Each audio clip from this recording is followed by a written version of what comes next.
Hello friends, this is Kanupreet. Welcome to my channel again. Today we are going to learn about angles, the different types of angles. So starting with an acute angle. So first comes acute angle. Now what is acute angle? The angles which are less than 90 degree. Less than 90 degree angles are known as the acute angle. Suppose if I make one angle of 60 degree. Yes, this is an acute angle because 60 is less than 90. It's too obvious. So that means 60 is less than 90 and which means that it is an acute angle. Second comes right angle. We also called it as angle with 90 degree. Angle having 90 degree is known as the right angle. This is 90 degree angle. Then comes obtuse angle.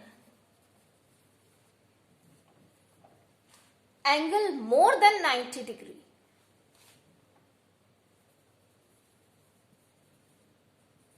More than 90 degree angle. Suppose if I'll make 120 degree angle. This is an obtuse angle. Angle with more than 90 degree is known as the obtuse angle. Then comes reflex angle. Now what is reflex angle? Something new to learn. Reflex angle. And how to calculate this? Reflex angle means the outer angle. But how to calculate? Because we don't have that protractor to calculate, we can calculate by using the protractor till 180 degree. 180 degree means angle on a straight line.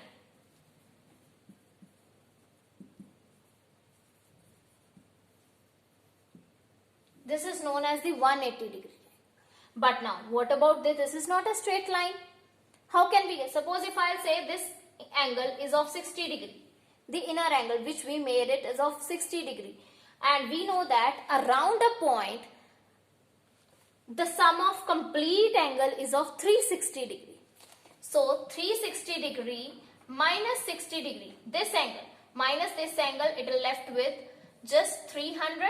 So, this 300 is your reflex angle.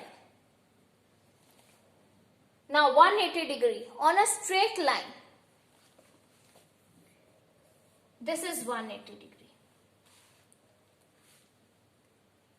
And the angles which are of 180 degree are known as the supplementary angles. And the angles which are made with the 90 degree angles are known as the complementary angles. Suppose if I'll say on a straight line, we have two angles. Suppose this. This is of 60. This one is of 120 degree. But always remember on a straight line, the sum of the angles, it can be 2, it can be 3, it can be 4, any. But sum of all these angles would be of 180 degree. And this is also known as the linear pair property, where we have to add these two angles and the sum will come up to be 180 degree. This is known as the linear pair property and they are made on a straight line. That is why the sum is equivalent to 180 degree. Now comes the corresponding angles.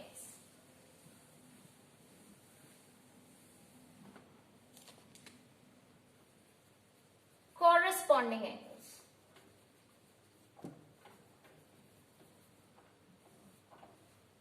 The angles which are made in the form of F. Suppose this and this.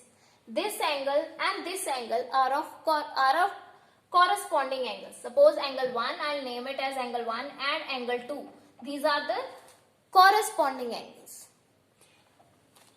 To learn it in a better way, suppose this M and N. These are the two parallel lines because For corresponding angles, alternate angles, the main condition has to be the two lines has to be parallel to each other. Suppose if I am making this F, that means this line and this line should be parallel to each other. So that means this M and N. Suppose these are the two parallel lines.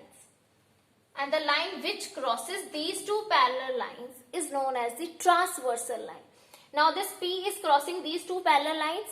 So this is transversal line. Transversal line. Now, how many corresponding angles do this figure is having? Angle 1, angle 2. Let's make pair of corresponding angles on this figure. Here, angle 1, angle 2. These are the two corresponding angles. Rest. Angle 3, angle 4.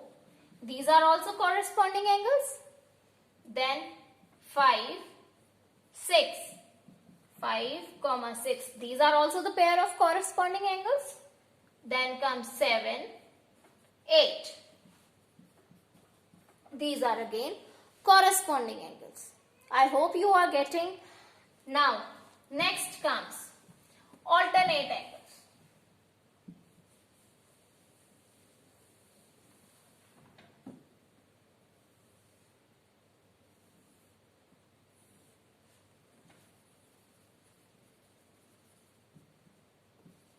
Alternate angles.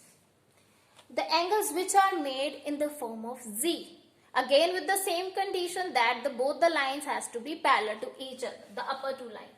In the form of Z. These are angle 1 and angle 2. Angle 1 and angle 2. These are in the form of Z. So angle 1 and angle 2, they both are alternate angles. Now in this figure, this is in the form of Z. This angle 1.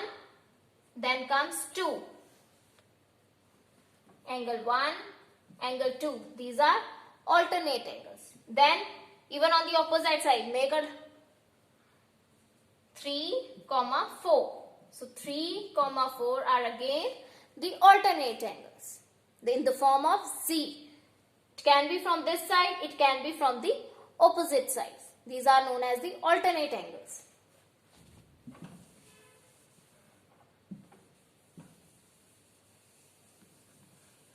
Next,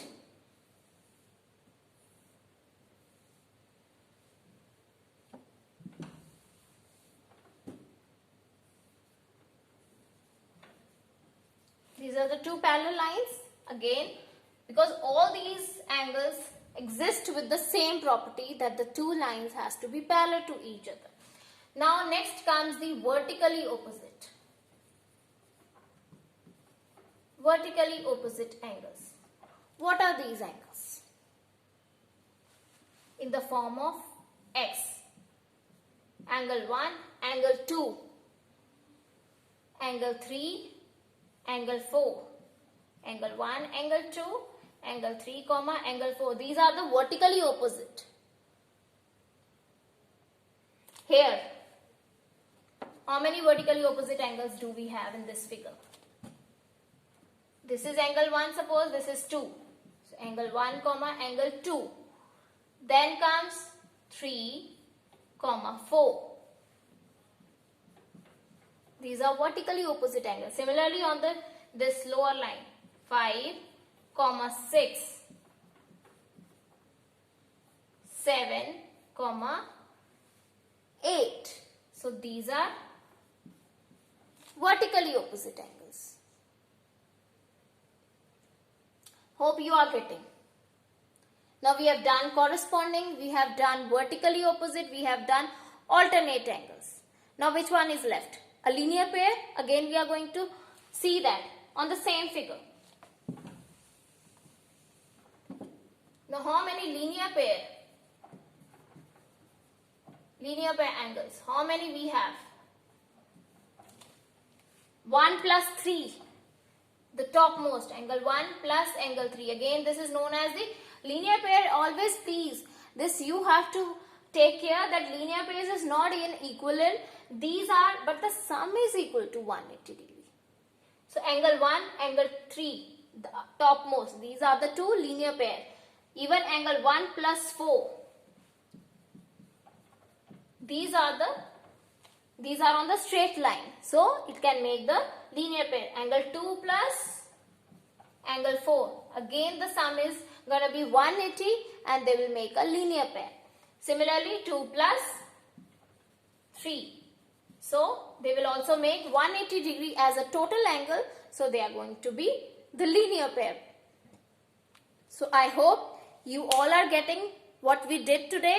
Thank you and stay tuned.